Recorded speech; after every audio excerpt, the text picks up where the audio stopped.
Here's why I almost gave up coaching forever. Now, the last two videos I made today have been personal, and this one is as personal as it can get because it really speaks on the lowest moment of my life and probably the scariest moment of my life as well.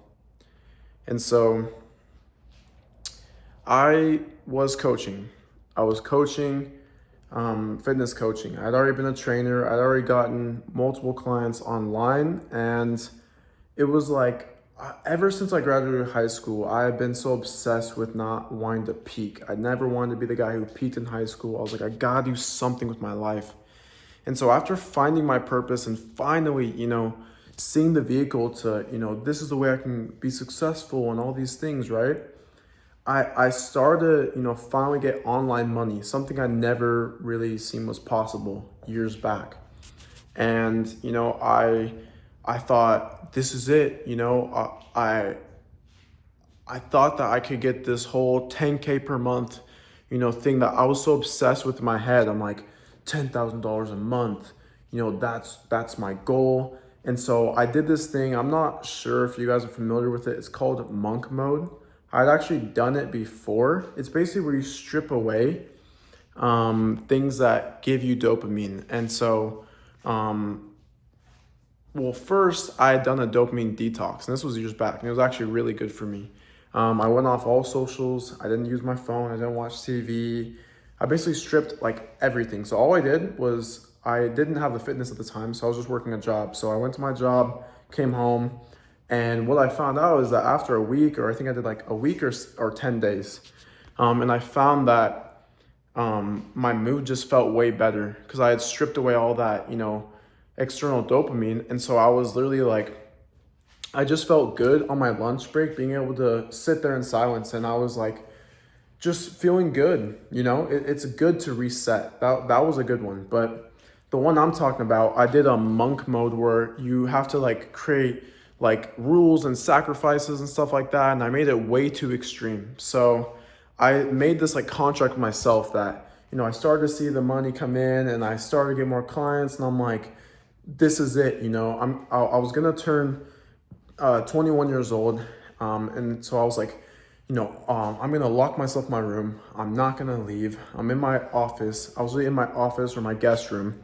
And I was like, I'm not going to leave. I'm not going to go out for shit. I'm not going to work out. I at least stopped working out. It doesn't even make sense. I was like, I'm going to not like do anything until I really hit this goal. I told friends in advance that I wasn't going to hang out with them. All these things. And what happened was I burnt out horribly. Like it's the scariest thing I've seen mentally wise, because I was mixing the wrong things and I was not getting sleep. So let me give you the full story so you know exactly what I'm talking about. And this is obviously not easy to say out loud, but I was drinking, I was smoking weed, I was actually taking prescription for anxiety and for ADHD.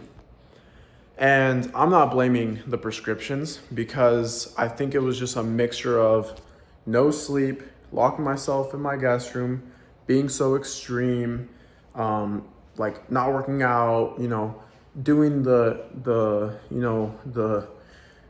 extracurriculars, so mixing all that was just a concoction of set myself up to fail, essentially. And so I would stay up all night. I remember getting like barely any sleep. I lost weight, but not in a good way. I looked very deflated. And this was like a couple months I did this. And so I was like not eating. And I'm someone who's always, ate food. I've never had that problem. I've never had that problem about not eating a meal, right? I've always loved food. I've always ate a lot. And so, to not be able to eat food, like I wasn't even eating meals. Like genuinely, I wasn't eating meals. And you could see it in my body. Like I looked deflated. I started to get skinny fat almost because I literally stopped working out. I wasn't getting steps and I wasn't moving. And, I was just so obsessed with this goal. And I started to get like a little, not crazy, but just completely like burnt out to the point where like things weren't even making sense. Like I started to get almost like paranoid. And I'm sure that's obviously a mixture of the things I was doing. Um, but yeah, I literally was like full gone, like mentally. And so I literally like my family started noticing. They were saying that my behavior was changing and like all these things. And so I literally had to stop my coaching. I literally stopped coaching my current clients that I had. I basically left them for good for a couple months. I gave them refunds, and they actually still got results on their own, but I gave them refunds, and it was all good. But I literally like wasn't even able to coach my clients anymore, and I lost them all. I stopped training in person completely. I lost my online clients because I like literally was telling them like I had to take a break for my mental health and all this stuff, and they understood.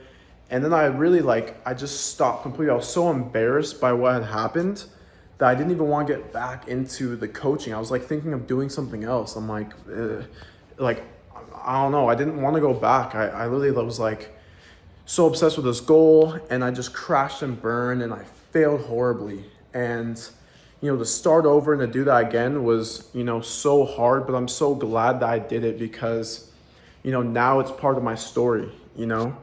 And I don't ever talk about this kind of thing or these things, but mental health is a very serious thing, and I never had experienced any mental health problems for majority of my life. I never had real actual mental health problems. And so out of high school, I felt like it felt like the world had just thrown so much at me when it came to my situation with like where I had gotten to it I got into a fight out of high school that made me not be able to work a normal job.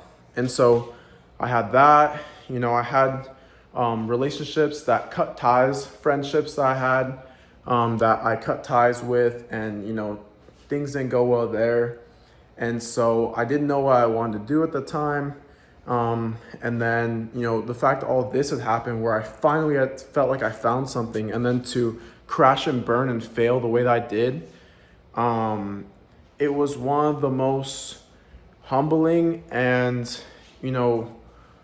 it's like a good and bad thing because, I crashed and burned, and it showed that you can't be extreme and so unsustainable, right? Like, it's not gonna work if you force things and like just go like full extreme mode. Like, I can't hang out with people, I can't work out, I can't do anything, I have to only focus on this one thing.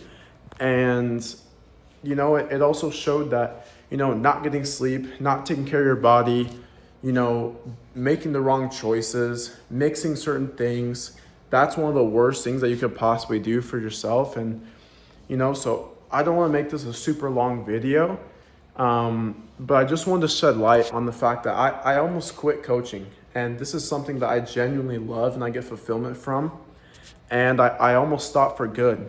And so I don't know if you guys have ever experienced something similar, but it felt like I almost had like a mental breakdown essentially, just from the accumulation of all the things that had occurred in my life. And you just gotta know that if you're going through something like that, it's so easy to say, but it is true. Like, it will genuinely get better, and it will be part of your story. And so it just makes it a better story. The harder things that you go through, it makes it a better story, right? And so whatever you're fighting, whether it's addiction or whether it's, mental problems or, almost giving up on something that you love, it happens to everybody. We're all human, and it's all about how you bounce back. And I chose to bounce back, and I'm so glad that I really did.